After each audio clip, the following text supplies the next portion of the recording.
ଭଗବାନ କାହିଁକି ଆମକୁ ପରୀକ୍ଷା କରନ୍ତି? ମନକୁ ଛୁଇଁବା ଆରମ୍ଭ। ଭାଇ ଓ ଭଉଣୀମାନେ, ଆମ ଜୀବନରେ ଏମିତି ସମୟ ଆସେ ଯେତେବେଳେ ଆମେ ଏକା ଲାଗୁଛୁ। ଆମ ପ୍ରାର୍ଥନା କୌଣସି ଉତ୍ତର ମିଳୁନାହିଁ ଏବଂ ମନରେ ଏକ ନୀରବ ପ୍ରଶ୍ନ, ଭଗବାନ ମୋତେ କାହିଁକି ଏମିତି ପରୀକ୍ଷା କରୁଛନ୍ତି?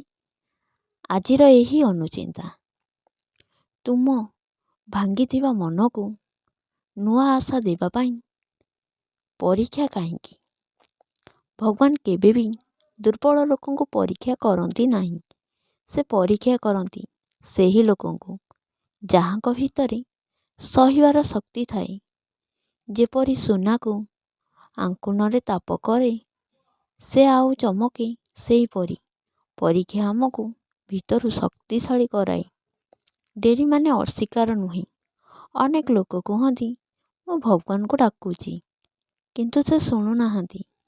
ଭାଇମାନେ, ଭଗବାନଙ୍କର ଡେରି ମାନେ କେବେ ନା କେବେ ନୁହେଁ। ସେ ଡେରି କରନ୍ତି କାରଣ ତୁମ ଜୀବନର କଥା ଏଯାଏ ସମ୍ପୂର୍ଣ୍ଣ ହୋଇନାହିଁ।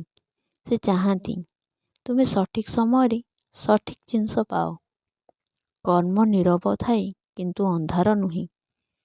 କେତେବେଳେ ଆମେ ଦେଖୁ ଖରାପ ଲୋକ ଖୁସିରେ ଅଛନ୍ତି, ଭଲ ଲୋକ ଦୁଃଖୀ ଅଛନ୍ତି। ଏଥିରୁ ମନେ ହୁଏ ନ୍ୟାୟ କେଉଁଠି? ମନେ ରଖ, କର୍ମ ଧୀରେ ଚାଲେ କିନ୍ତୁ ଭୁଲ କରେ ନାହିଁ। ସେହିପରି ଛାୟା ମଣିଷକୁ ଛାଡ଼େ ନାହିଁ। ସେହିପରି କର୍ମ ବି କେହିକୁ ଛାଡ଼େ ନାହିଁ।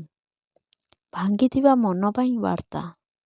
ଯଦି ଆଜି ତୁମ ମନ କହୁଛି ମୁଁ ଆଉ ସହିପାରୁନି, ତେବେ ଜାଣ ଏହା ତୁମ ଶେଷ ନୁହେଁ, ଏହା ତୁମ ଶକ୍ତିର ଆରମ୍ଭ। ଭଗବାନ ସବୁଠାରୁ ନିକଟରେ ସେତେବେଳେ ଥାଆନ୍ତି ଯେତେବେଳେ ତୁମେ ସବୁଠାରୁ ଦୁର୍ବଳ ଲାଗୁଛ।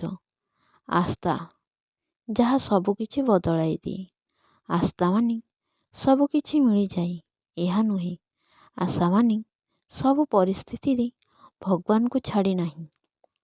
ଯେ ଲୋକ ଆସ୍ଥା ରଖେ ସେ କେବେ ଭାଙ୍ଗିଯାଏ ନାହିଁ। ଶକ୍ତିଶାଳୀ। ଆଜି ଯଦି ତୁମ ଜୀବନ ଅଟକିଥିବା ଲାଗୁଛି, ତେବେ ମନେ ରଖ ଭଗବାନ ତୁମକୁ ଭାଙ୍ଗୁନାହାନ୍ତି, ସେ ତୁମକୁ ଗଢ଼ୁଛନ୍ତି। ଧୈର୍ଯ୍ୟ ରଖ, ଆଶା ରଖ, ଭଗବାନଙ୍କ ଉପରେ ଭରସା ରଖ।